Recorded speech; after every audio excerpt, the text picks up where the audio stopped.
Hey everybody, I'm Mike the Man, and thank you guys for watching. Hi Krista, hi Julia. Thank you for moderating. Thank you for helping out. Appreciate you guys. I have now, well, let me say it like this. If you think that it's exhausting to listen to Chris Proudfoot, then just try transcribing what he's actually saying. It is absolutely and utterly exhausting, tiring. Uh, I can't even, so I didn't do it. What I did write down is a question that he was asked. And his pattern is very obvious. Whenever he pays attention to something, cannot let go, and he either starts saying, I can't divulge,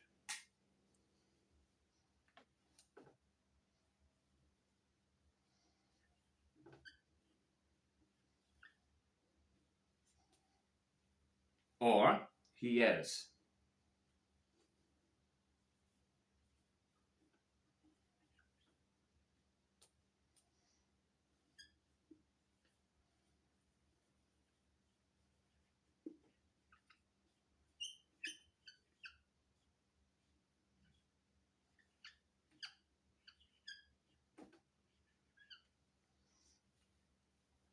He sidetracks and he over explains. When he does that, we know whatever he replies to is highly sensitive. We know whoever just spoke or wrote is very close to getting to the essence of what actually happened. Otherwise, he ignores it. Chris, if I was in a situation where I had something to hide and somebody brought something up that is very close to what I want to hide, the last thing I would want to do is draw attention and overreact. And most people, I think, are I don't know what most people do, but Katie is very good at not reacting. She knows that anything she says is going to be under the microscope, especially now. Now that she's seen my videos, she knows just how much she screwed up. And she already knew most of it, but now she's thinking, oh, okay, wow, there are some people who actually understand what I'm doing. They understand my pattern. They understand what I'm trying to hide. And Chris, of course, is the spokesperson. And she likes it like that. She is the mind behind it. She's very good. If it wasn't for Katie and her ability to write stories, Chris would already be in prison. He would already be arrested. He's like, what do I do? Well, how you? And so he would sing like a canary. Okay, okay.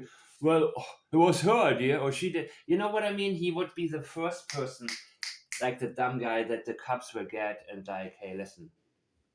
And they'll probably lie to him a bunch, and he'll fall for it immediately. He will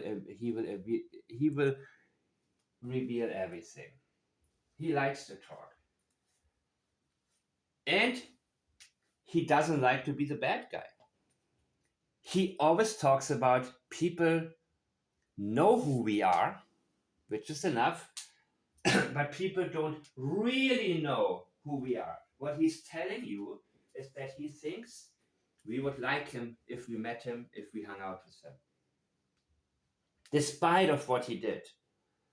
And he is very engaging. So I don't expect anything from the John Walsh thing. I don't expect from, and it's really weird to have them on America's Most Wanted.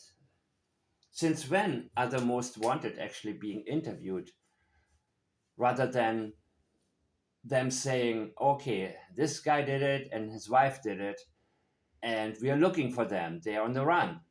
No, they're sitting right here in the studio. How weird is that?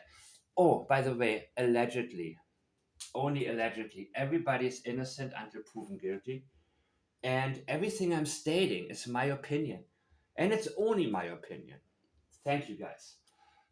So, when Chris, whenever you see an area where Chris says, I can't divulge, and the other thing you say,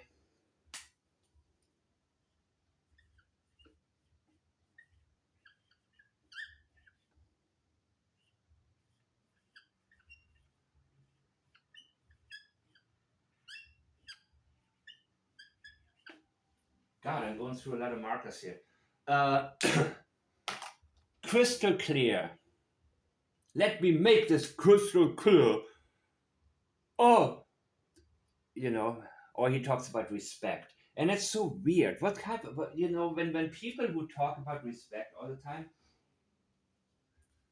I don't know, maybe I'm wrong here, but they are usually the people who deserve it the least. I mean, where do you hear the talk about respect all of the time? Probably in prison.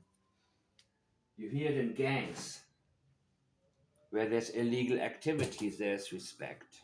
Well, then again, when the tsunami hit, or the earthquakes hit, the Japanese mafia did more for the people than the government. So I guess there's always a code, right? But people who talk about respect, or how much respect does Chris Proudfoot have for Sebastian talking about him wearing pull ups? You know what I mean? He's talking about respect all of the time. Those are things where he wants to guide and control how you talk to him. He wants to censor you and he wants to sidetrack you.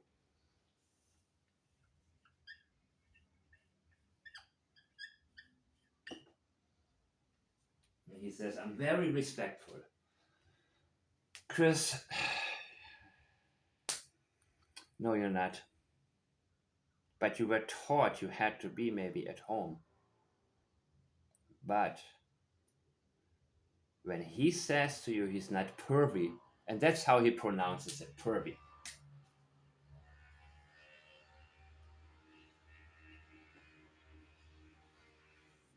Of course, it's privy. Doesn't look right. I want to leave. Let me leave pervy up there because that's how he pronounces it. And again, it is because it's not his regular language. Some of you say, okay, that's the accent down there, but no, I have enough people from the South in my circle who tell me the way he pronounces things is different. So he wants to control what you talk about, how you talk about it, and he is over explaining and sidetracking.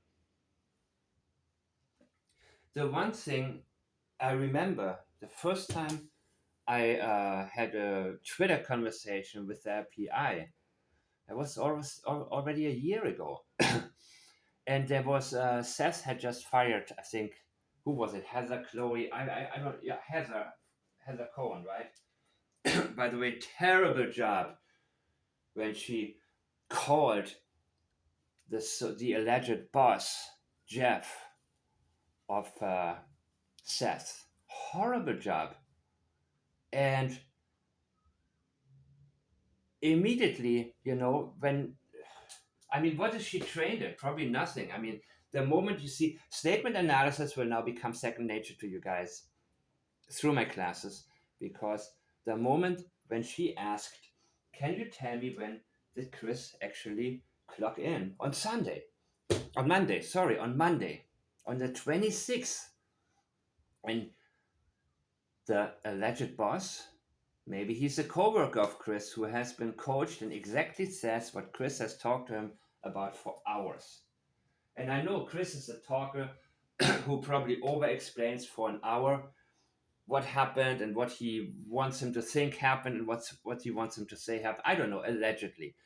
It doesn't sound like a boss. I haven't listened to the whole thing. I haven't analyzed everything to make a determination yet, simply because there are other things that I think are more important right now. But immediately he said, Sunday, right? Sunday, right? I would say, no, I said the 26th. I don't want to hear about Sunday. I will ask you about Sunday next if I want to know about that. That would be my next question. Her question was, when did he clock in and out?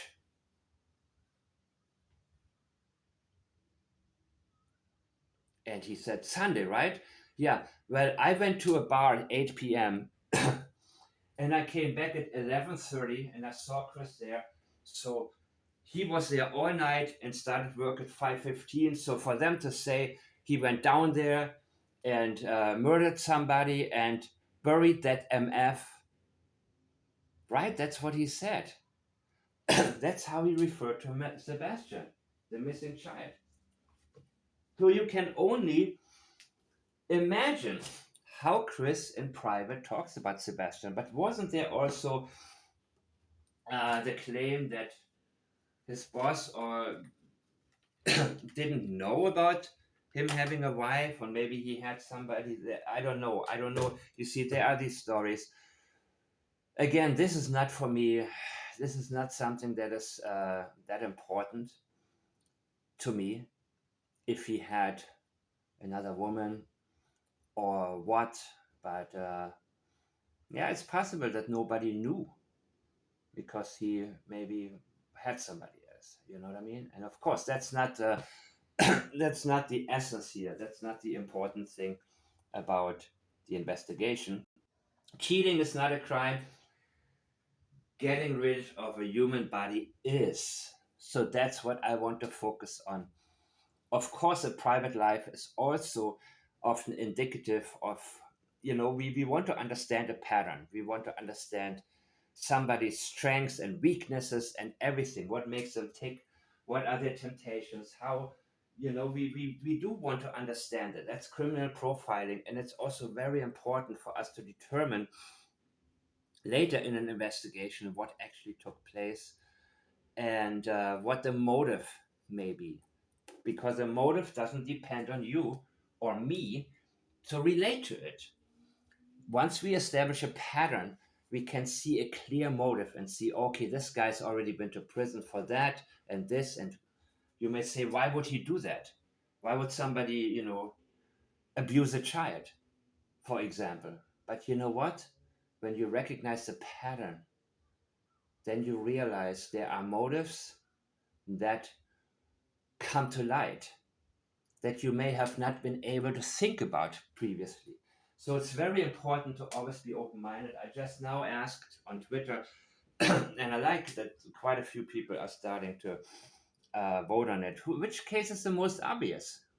Is it Sebastian Rogers, Summer Wells, Madeleine McCain, or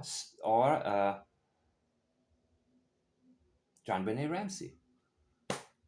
So far, Sebastian is topping it, and then there's a second is between John Benet and Madeleine McCain. And by the way, I need to also go into this a little bit and say, the one thing that we have to learn is to let go of what we believe or think or hold dear.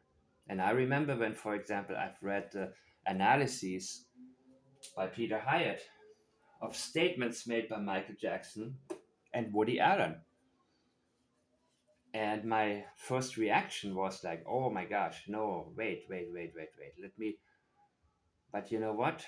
I allowed myself to let go of all preconceived notions of whose work I like, who I think is entertaining, who, I let go of that. I had to let go of that and only look at the statements and really forget who the person is to me what the persona is that appealed to me since I was a child. So when I talk about Burke Ramsey, and believe me, that is the one area where people say, no, leave him alone. I'm sorry, I can't. Because the parents, John Ramsey, in an embedded confession, has told us what happened. And Patsy Ramsey, in a very reliable denial, told us her and her husband didn't do it. And I believe her. And she didn't mention the person that they said actually wasn't bad at the time. But as we know from the phone call, from the 911 call, we know he was up. You see? Now, let's get back to this. Chris Proudfoot has probably been reading and reading and reading online. He's probably addicted to it. He's bashing social media, and be very careful with people who bash social media while on social media. Give me a damn break. Social media is not the problem. The problem is what people pay attention to. The problem is what people waste their time with. People go into all these live chats with people bashing Seth all day. I mean, how boring is that? I looked at it, and some people that I was following on Twitter actually were in there arguing with these people. What the hell are you doing? No, these people cannot be statement analysts unless they have a real change of heart and really grab themselves by the and grow one and say, enough of that. I'm not going to stoop that low. I'm not going to allow myself to have some lowlife instigate and me falling for it and spending 2 or 3 hours just participating and then saying, oh, social media is so bad. I don't know what they're talking about. I don't care who White Boy is. That's his username, right? I don't care. I see it, and trust me, the people, I had to mute the people who, not necessarily unfollow, but mute them if all they do is share, what certain people that are not important, only injecting themselves into a case, inserting themselves, I mean. What was I thinking about injecting? I'm not a junkie. Uh, um, inserting themselves into something or interjecting. Okay. Um, what the heck? You know what I mean? And then they say, no, social media is what you do with it. Social media is wonderful. It's how you use it. You have the ability to decide what you pay attention to. And I do.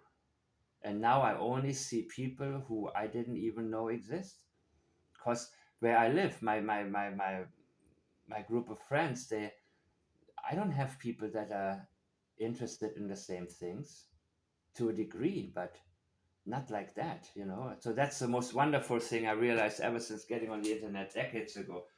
Wow, there are so many people that are actually similar to me, because I always thought, whatever that's why, by the way, I like Sebastian. I like how he is just interested in what he's interested in. I like it. I, of course, don't think he's with us anymore, but he likes Minecraft, he likes chess, he likes Star Wars, he likes Uno, he likes what he likes, and Chris, of course, has a problem with it. Because he said Sebastian will always bring the conversation back to his interest. No problem. No problem. The worst thing to me is when people fake interest. When they ask me, what do you do? And I start to tell them, and they pretend they're interested.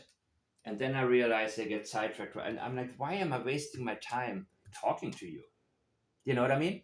That's what I'm learning more and more. Now that I'm able to communicate with you guys, at least through online, it is wonderful for me to be able to just share what I myself have learned and teach you guys at the same time, which will become more intense next month. So anyways, now we have to see, where is Chris Proudfoot commenting. If you are aware of any conversations online in Facebook groups, I know he was there. He's still probably in there. His statements are probably there in some of these groups. I don't know if I was, I think the one group, they kicked me out, and good riddance. So I'm not into the types of groups actually that he may be drawn to. And again, he's drawn to people, like I say, Heather Cohen, horrible. Seth fired these guys, right? And so that PI made a long statement about Chloe and Heather, and I worked with them, they're amazing. And I said, and I replied to him, what the hell does this have to do with the case of Sebastian Rogers? If Seth fired them, yeah, they haven't performed. He has a right to do that. Let's focus. And all of a sudden, they used that to build a whole new network based on bashing Seth. That's what it was all about. And that PI, he wrote a huge reply to me that wore me out, over explaining, sidetracking. At the end of a very long statement, I sometimes ask myself, what did the guy just try to tell me? And if they write too much, they over explain, there's no substance, no essence, nothing in there, then there's a very good chance that they're not saying anything. They're only there to get attention, to sidetrack, to bring the focus back on them. But bring the focus back on them in a positive light and not about something that they're trying to hide.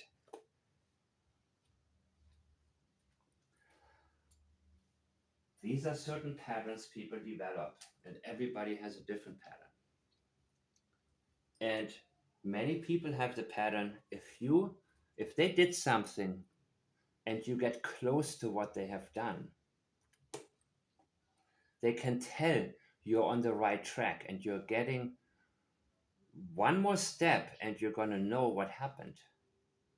They'll be extremely quiet.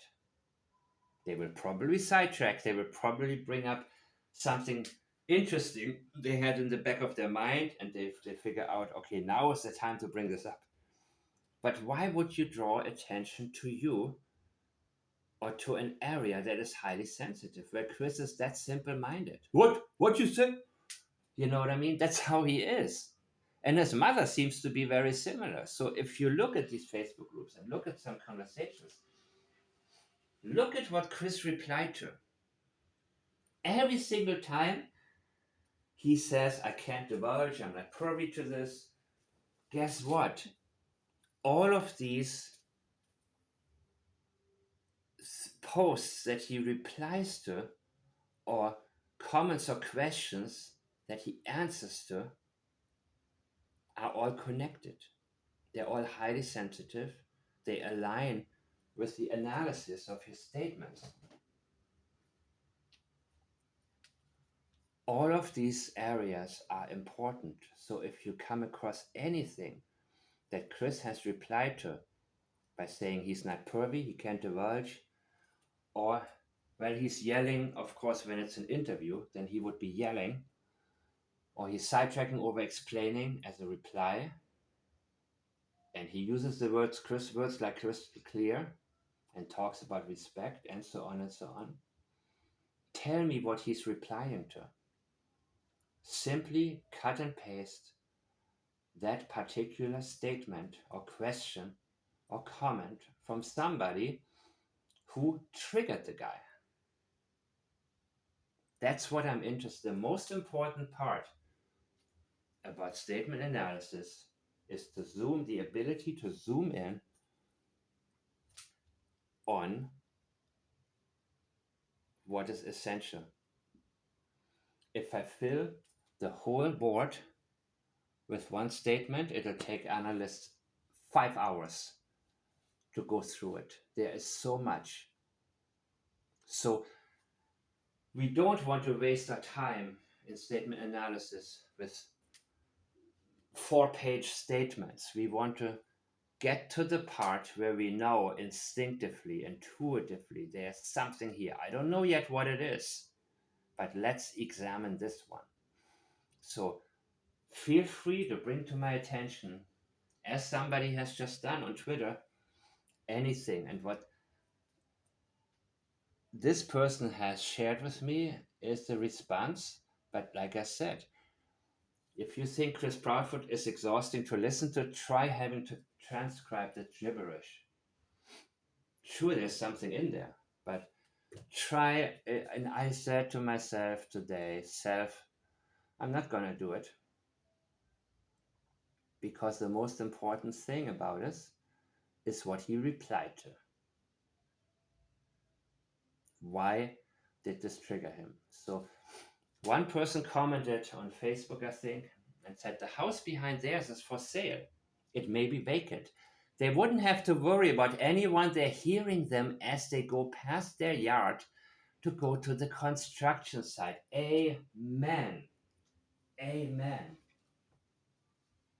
Did you notice how Mark Divers, he basically tried to claim that, Sebastian walked the same way that we saw the lights move. So he's replacing his wife's and another person's actions as the traces that were left. He's explaining their movements as Sebastian's movements, but he couldn't have done it because he lost his life. He's already, so I ran back into the house. Katie noticed it. She ran back into the house, and as Chris said, it's still, everything is still on the table. That is also, in my opinion, experiential memory, where he remembers everything. The murder weapon, sorry, the alleged murder weapon, or the what you call it, negligent homicide. Oh, Chris, yes, the accident weapon. I'm sorry. People get rid whenever they commit a crime. Generally speaking, now people, when somebody commits a murder, what do they want to get rid of immediately? The weapon. And Katie noticed, in my opinion, Sebastian is no longer with us and passed away. By the way, how long would that have taken if he hurt himself already at 10 p.m. and she didn't call ambulance? They had enough of Sebastian. That's only my opinion. I think they had enough of him. He hurt himself. They didn't want him to go to the hospital because they probably would have done a blood test and realized this kid is full of sleep aid, full of toxins. That woman gave him so much. It knocked him out and it contributed to him falling out of bed, hitting his face, severely injuring himself. I guess I need to say it again. This is only my opinion, but this is exactly what the statements have revealed to me. And some of the upcoming videos will only be in our private member section because now there's going to be a huge campaign. Seth will have a live. At the time I'm recording this, he hasn't done it yet. I don't know exactly when I'm going to post this, probably afterwards, but I'm suspecting there will be some sort of, all of this will lead towards America's Most Wanted and then a Netflix special. So you're going to be bombarded with a lot of propaganda by networks that, of course, have to run a business. I don't actively work this case. I have freedom here. But if you have to run a business, then that's what you have to do. And sure, you want to do some good, but that is the priority. So, it doesn't mean they talk to Seth. But Tony, I mean, let's see what happens. But it doesn't matter to me because when we analyze statements, we don't depend on the media or even law enforcement. And we all know, and by the way, once we get into statement analysis more, you will realize just how much police screws up, how much all over the world, how many mistakes police make, and how much is being covered up everywhere. Because these police officers, they become friends and they have by the way, they have a very hard job and they're often, over, I mean, it takes a special person to want to be a police officer. Let me say it like this. So understaffed, they get shot at. And whatever Katie and Chris told them in the morning of February 26th, guess what? It must have been very convincing. And a huge percentage of children that are reported missing actually wind up being runaways. They're just returning. They're saying, well, I went out with my friends secretly, and I stayed too long and I couldn't get back. I was afraid if I go back, my dad whooped my butt. And so I just stayed at my girlfriend's, my boyfriend's house. And next thing I know, I'm reported missing. And now I'm even more scared to come back. These cases, police know about these types of cases. And they made it sound like he was severely disabled, that he made no sense. He couldn't even communicate properly. They were very convincing. So I'm not doing this to bash police. What I'm not bashing are actually what I'm not criticizing are mistakes, but the cover-ups are really bad in my opinion. So you see, I'm getting more careful now. Um, this is something that is more important than what Chris is replying to it, because his reply mainly is important simply because he highlights this is pretty close to the truth. He always tells us, Okay, let me read what he replied now. Give me 1 second.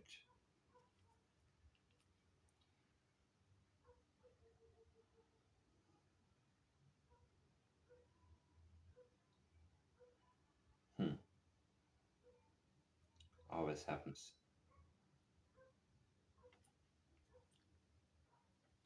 Come on, Chris Foot, where are you?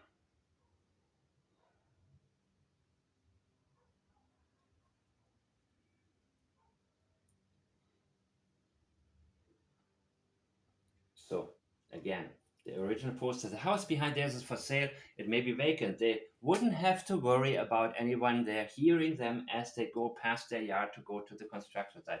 Perfect comment. Yes, absolutely. 100%. There we go. My thought exactly. But I don't know if the house is empty. I never looked at it. So Chris says, ma'am, I have asked you to be respectful about your questions. This is not a question. It's an observation. Observation, not a question. She's not asking you. She's thinking out loud. And that's actually what all investigators should be doing. Should be free to think out loud. Don't worry if you're wrong. Let's say such and such, if they did this, then they could. This is the progress. Now, you don't want to be a theorist where you're stuck in a theory that has no evidence attached. Eventually, there needs to come evidence, or it needs to get debunked one way or the other. But this is what we have: the guidelines, the theories, the thoughts, the logical conclusions. We have to allow ourselves to do that, to have them. And law enforcement failed. I say it straight up. They failed. He's not scared of them at all. He's scared of you. He's scared of you making noise and pointing out the obvious, and eventually it overshadowing everything to where police has no choice but to arrest them, and of course embarrass themselves because they screwed up so badly in the beginning, which they don't want to do, in my opinion. So when people tell me, oh, they're getting close, no, man, they're not getting close. They're nowhere near close. I listened to the last live by narc divers. Actually, they went back to the Sebastian case. It's a 3.5 hour video. Of course, I don't listen to the whole thing, but I listen to parts of it. And the title is Sebastian didn't walk out of the house or out of the door. They want to clarify what this guy fed us is a bunch of bogus. And they lay it out really well. Really well. They're doing great. It got boring. It's a 3-hour video. I don't even know if I'm able to do this for 3 hours. Yeah, maybe I could if I stop the video and then or pause it, but so I already heard I don't need any more information unless it's new. What they said, most of it I already been through, I went through. Of course, if I had this video months ago when it wasn't out, it would have, saved me some time. But anyhow, anywho,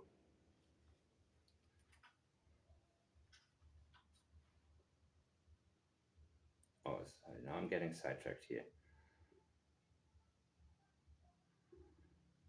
So Chris says, Ma'am, I have asked you to be respectful about your question, and I have even answered your questions personally as I stated I would. Wow. So he's immediately elevating himself to celebrity status. I am taking out my time, my important time, my valuable time. I think that was in the beginning, but of course, later we realized he has all the time in the world and he doesn't mind to be on the air for hours after hours after hours after hours. So he's immediately saying, like, how dare you talk to me like that? How dare you put me into a position where I am forced to reply to somebody like you? Anything to shut them down. He's not afraid of law enforcement, he's afraid of you. And he wants to shut you down from every angle he possibly can. Silence you, sidetrack you, keep you from going public with anything that is close to the truth. And Chris Proudfoot himself is guiding us towards the statements that are spot on. Always remember that. The most important part in statement analysis is being able to find the statements that are significant. Because you can do pages and pages, and all you know is a person's deceptive, but you don't know exactly what happened. This is very close to what happened. Doesn't mean that the guy wasn't there, wasn't living there, but them going to the construction site is essential. That is the key. It doesn't, this is important. This is extremely important, people. Ma'am, I have asked you to be respectful about your questions.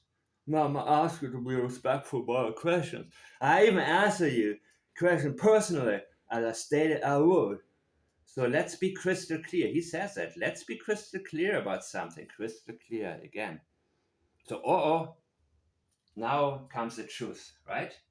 The light. The light comes on. Okay, now let me tell you the truth here. You're wrong. Here's what's right. My neighborhood is amazing. Is that why you threaten some of your neighbors? And my neighbors that I have their house for that does he say no that have their house for sale still live there. Okay, maybe. I'm not saying you were so noisy at night that they woke up. And if they didn't have they don't have a dog and you didn't trigger any alarms, so what? In fact, the husband is a reserve Hendersonville police officer. Wow. Yeah, you're friends with some cops. I'm not surprised. I wouldn't doubt it. You know the inner workings of police. That's indicated by how safe you feel that they have no evidence. His language indicates there is no fear of police. They're already done with the case. No fear of consequences. The only thing, again, public pressure on police. That's what he is afraid of.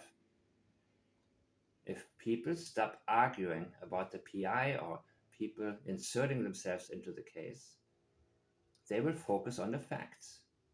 And if everybody does and they become crystal clear, police will have no choice but to focus publicly on him and his wife. and whoever else was there that night. The third person, the third man. So he tells everybody, oh, the neighborhood is amazing. Yeah, because he wants to be cool with his neighbor, of course. See, you are looking for reasons to start accusing me and my wife of foul play. No, she's actually not doing that. She's thinking about it. But this is not an accusation. The house behind theirs is for sale. It may be vacant. They wouldn't have to worry about anyone there hearing them as they go past their yard to go to the construction site. Everything is still on the table, right? Look everywhere, except there. Except there. Look everywhere.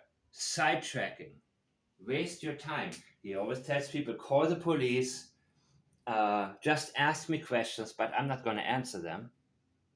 I'm not intending to answer them. He revealed that also when he says, some things I can't divulge, and there are millions of people and only 3 parents, and he always includes Seth in that because Seth's the innocent one. He needs to include himself in this circle of innocence that he believes Seth provides for him, that safe circle. I'm just like Seth. Even Seth, because Seth is innocent. And in a previous statement, he said, this person is guilty and that person is innocent. That parent is guilty, this parent is guilty, and that parent is innocent. This is close to home, that's Katie. And that is Seth, the innocent one. That order in which he spoke, when he said Sebastian took meds nightly and daily. Nightly came first. What happened that night, how much medicine he took, that's what's important here. That's what Chris is telling us, people. So, see, you're looking for reasons to start accusing. So he's accusing her of accusing him. He's turning it around. Very blatantly, by the way, but I guess with some people it's effective. Again, with me, it would be like, I would immediately analyze his reply and go right at it. And you would too. Tear it apart. Do that and then say, okay, now let me say it again. The house behind, and I would repeat my comment. But a lot of people, they get sidetracked or they get intimidated or they say, oh, okay, maybe I don't know. And I don't lie. I hate that when people are apologetic. Never be apologetic if you really believe in something or if you have done your best to conclude. And again, when I focus on the statements and when I start any kind of analysis, I clear my mind, and I have to. And that's also part of why it's not good for me to listen to these interviews, because I need to only focus on the statement and assume the person is innocent, but allow him or her to talk me out of that.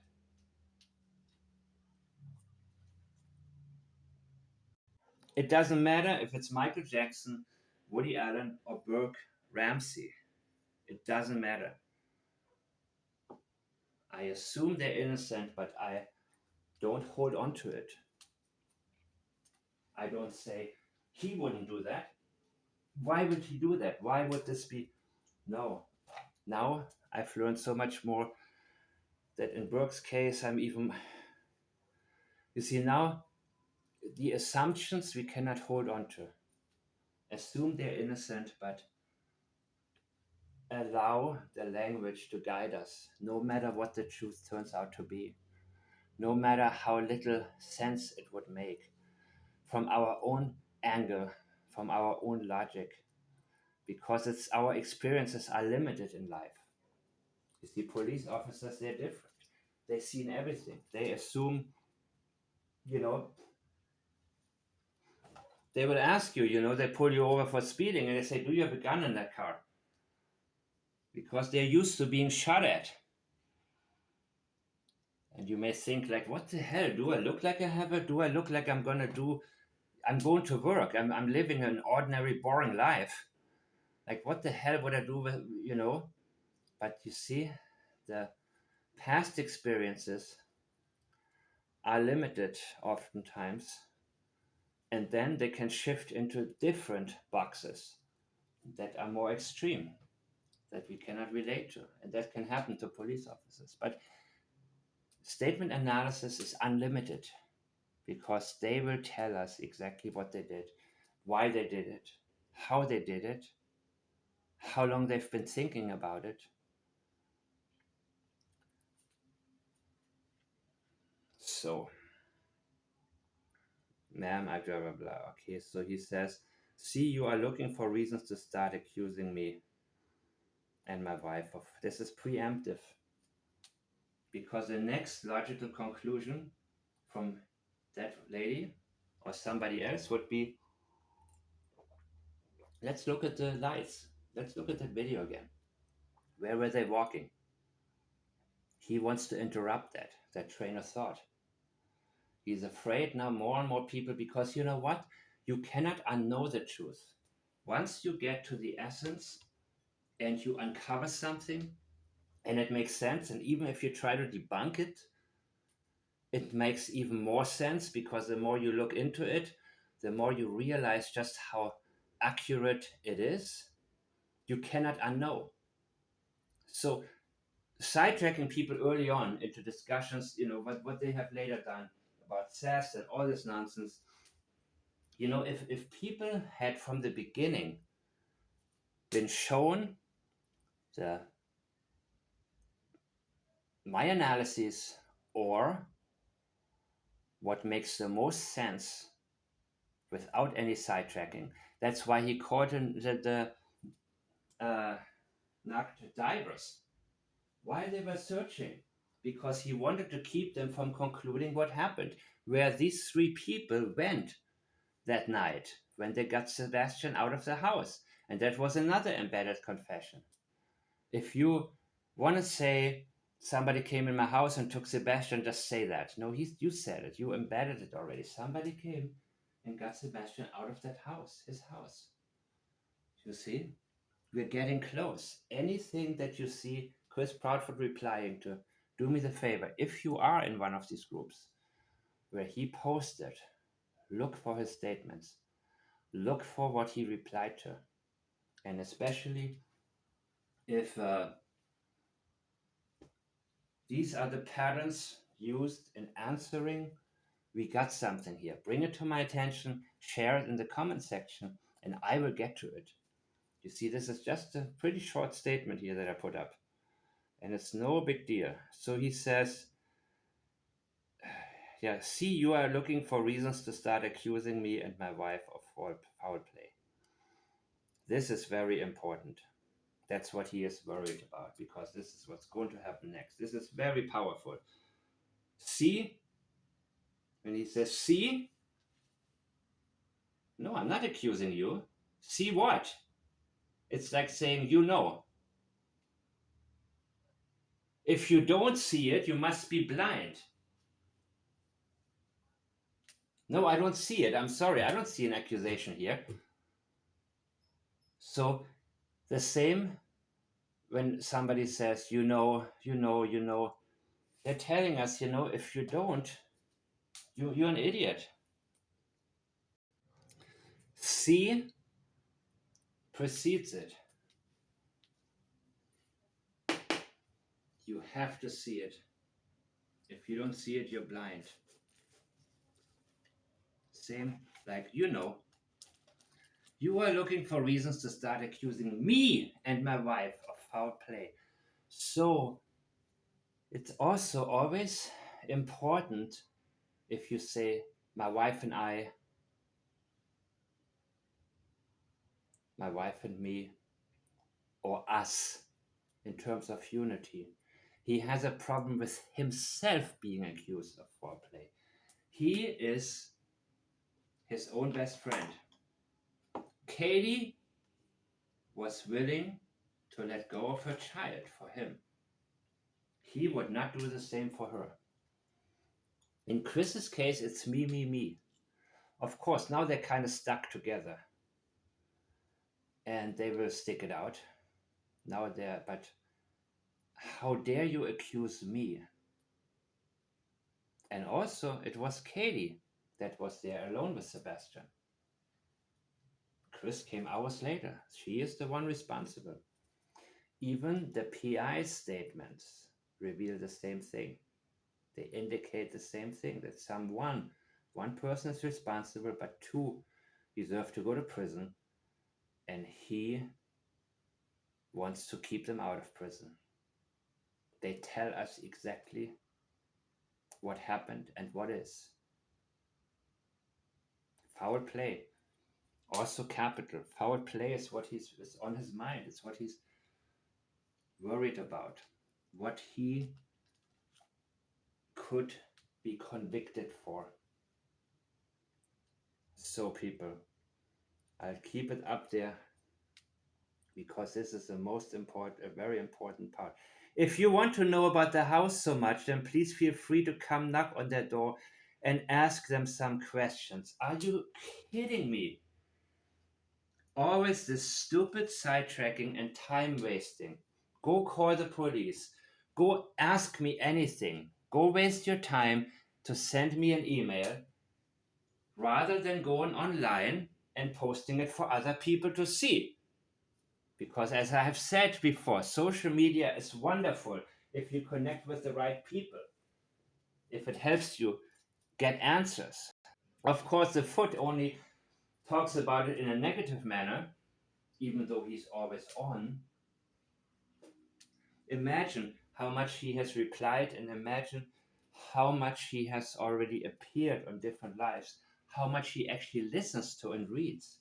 Probably all day. He can't let go of it. And it makes him proud too. Because remember how he was bragging that there's no evidence at all. It's like, ooh, I did that. He gets off on that. I have no doubt. And that's the first time he ever had experienced something where he actually felt like he was able to outsmart, not outbully and not out intimidate somebody, but actually he feels like he outsmarted everybody. And that type of glee shows up in some people as stooping delight, like in Katie Proudfoot's case and Burke Ramsey's case, where it's almost permanent. But with Chris, no. He just said it straight up. The best thing about it is he did this without any evidence left behind whatsoever. And he repeated it so many times. Everybody has a different pattern. Are you still with me, guys?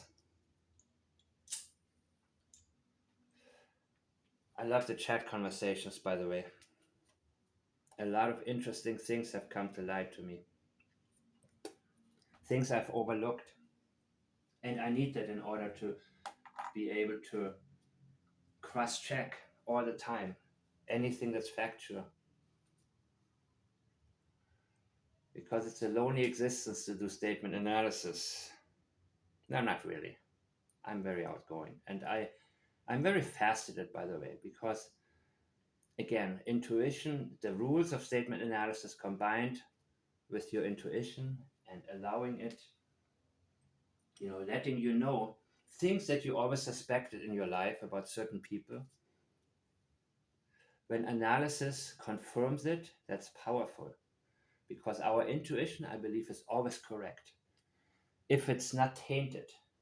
Many times intuition can be tainted by false media reports or something like that.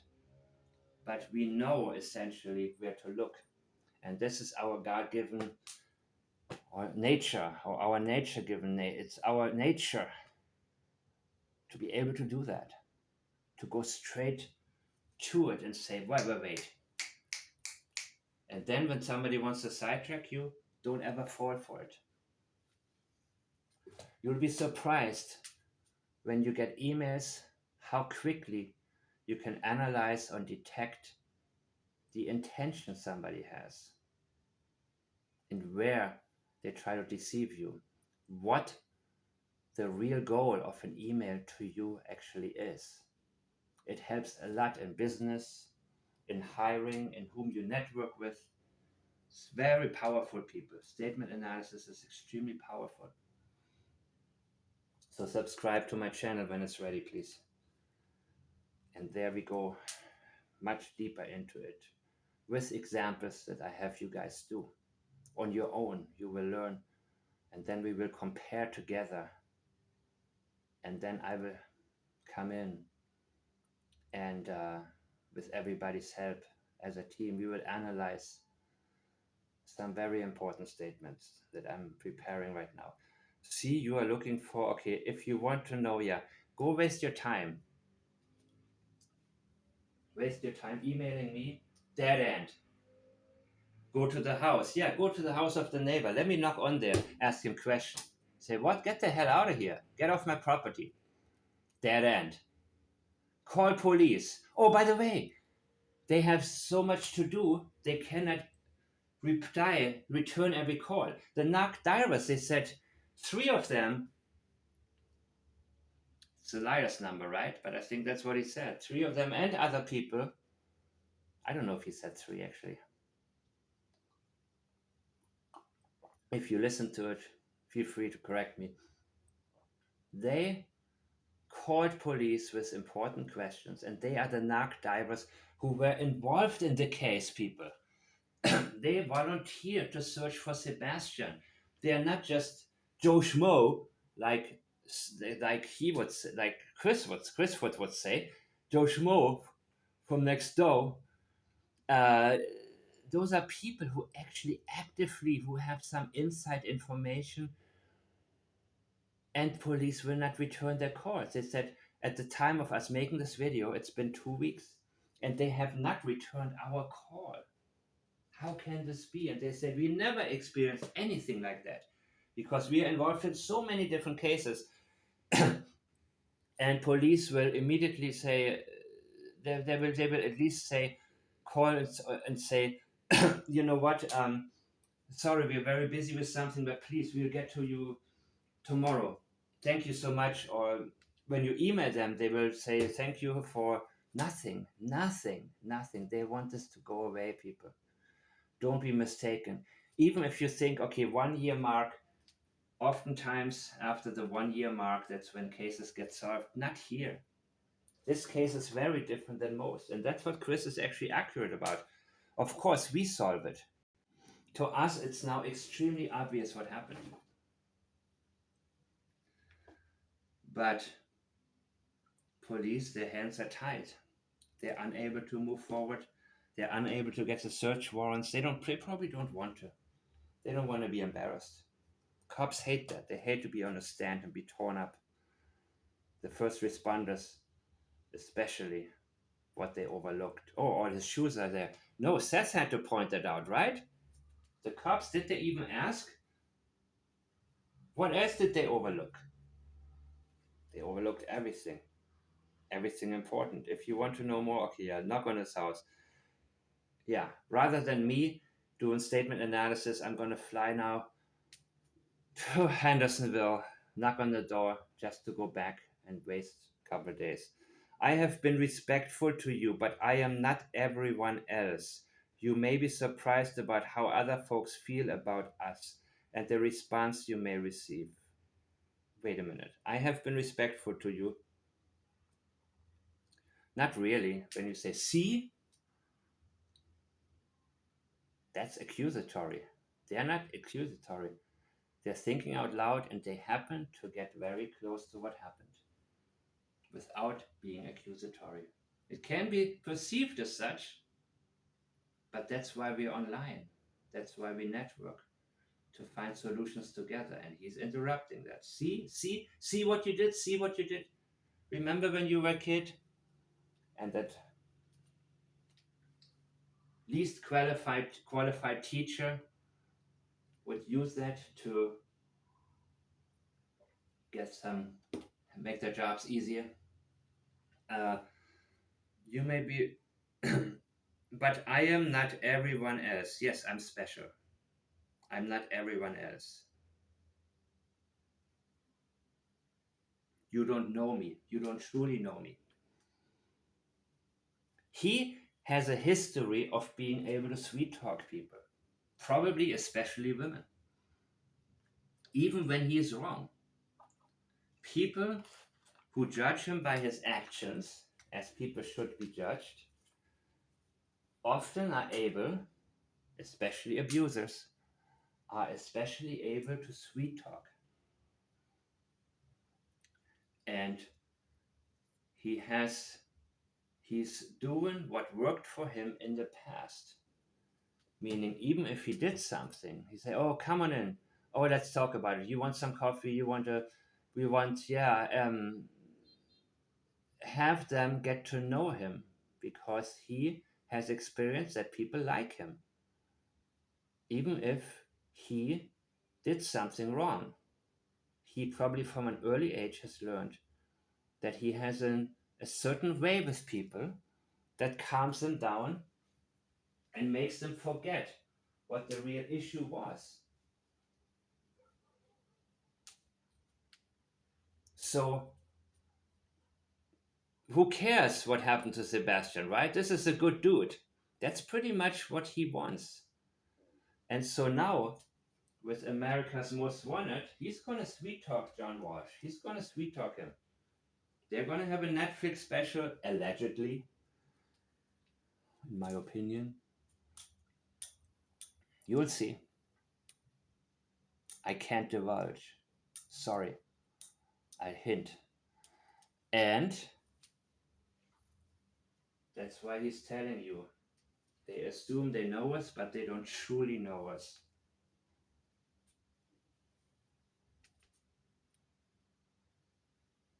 And that's confidence right there.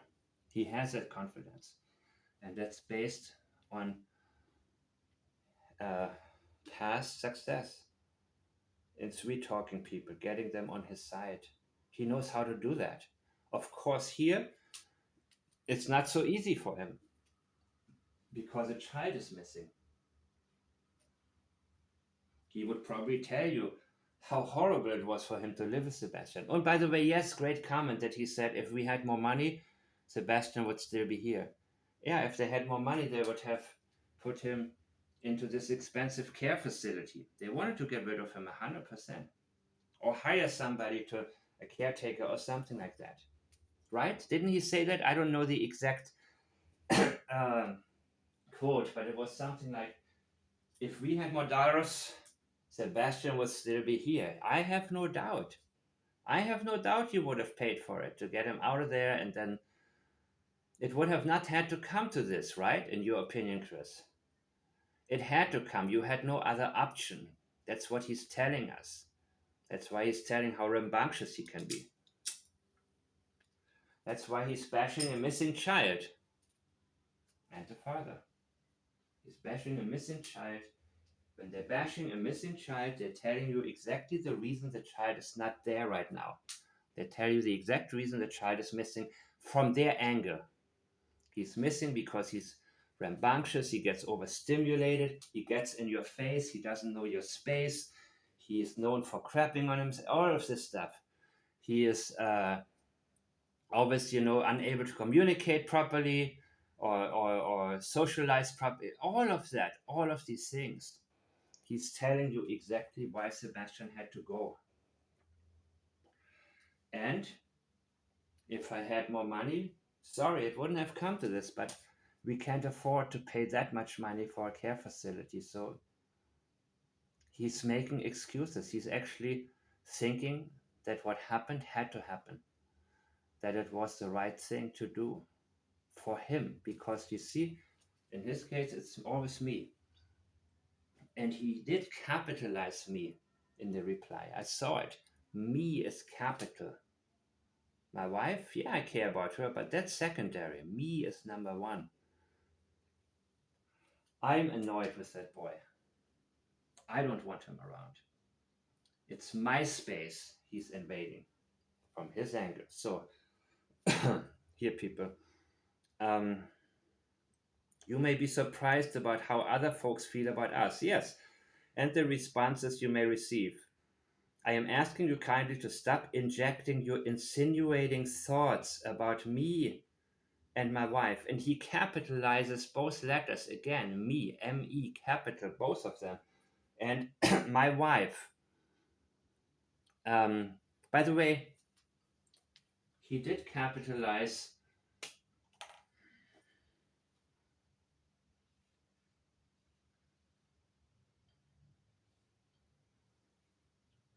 the first letter of wife. So she's important to him, but he's more important, much more important.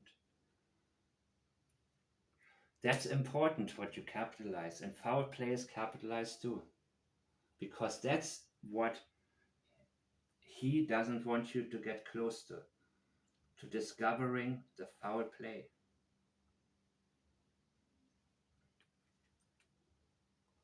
If you're really innocent, would you exactly say what you could be charged with or what your crime would be? If a boy is missing,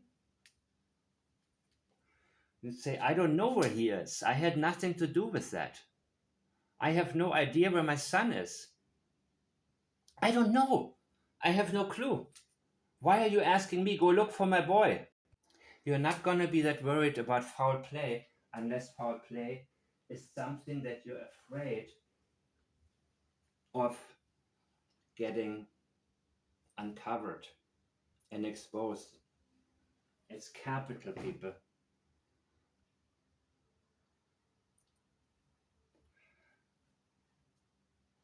Getting close to the truth. The truth is on his mind. And what he is worried about having found out, he capitalizes. Foul play, wife, and especially me.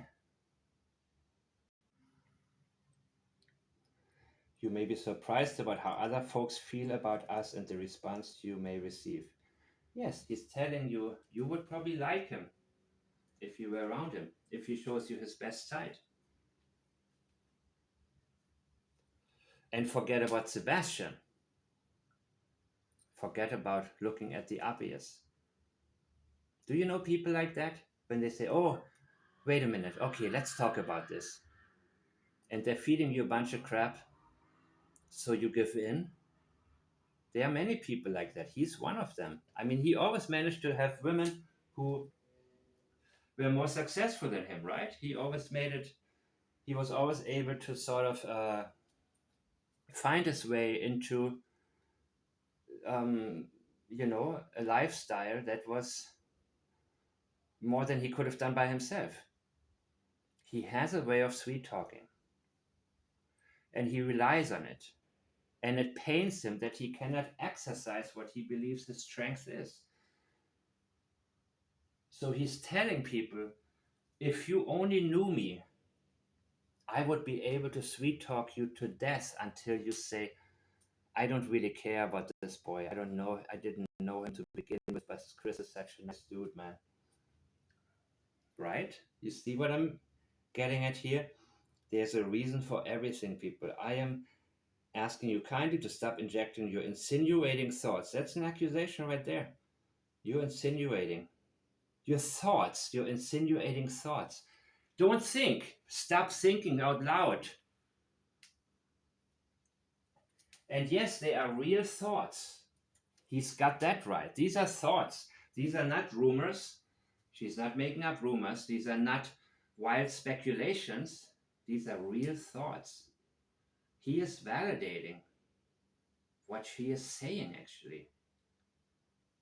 You're insinuating thoughts about me, capital, and my wife. Both times my and wife, the first letter is capitalized, into this group or any other group for that matter. Let me repeat this, okay? Listen to this. I am asking you kindly to stop injecting your insinuating thoughts about me and my wife into this group or any other group for that matter. Can you believe that? Can you believe that? He's trying to censor, and he is afraid that this lady, who in the very beginning, while everybody else is so confused, or most people are so confused, actually gotten so close to the truth. Doesn't matter if the guy stayed there or not. We heard the alleged doorbell, the ring cam audio, right? They were not loud. People wouldn't have to wake up. So it may be vacant, it may be not. Maybe it's not vacant. They were quiet enough, doesn't matter. But what he's worried about past their yard, about anyone hearing, as they go past their yard to go to the construction site. Please stop that thought. Stop insinuating that thought. Please stop. He's worried about the group. Or any other group. Because the truth, uninterrupted truth, will spread like wildfire. People will try to debunk it, and then others will say, no, this actually makes sense. Let's see where the dog actually went. Without hearing different versions from Chris. And without hearing he must have stepped off the porch and all of that. Let's just look at the facts. That's exactly what we need to do. He always talks about just look at the facts, but he's actually afraid of the facts. As soon as the facts get close to the truth, he doesn't want it. Feel free to share my video, and as I have been asked before, if you may feature my video on your own channel, yes, you may. Mention my name, my channel, as I will mention yours, and so on and so on. Justin, Wilhelm Betty, many people have done so, and I like it. If you do, feel free to leave a comment and send me the link so I can also see your input about it. So thank you guys for watching, and I will see you next time.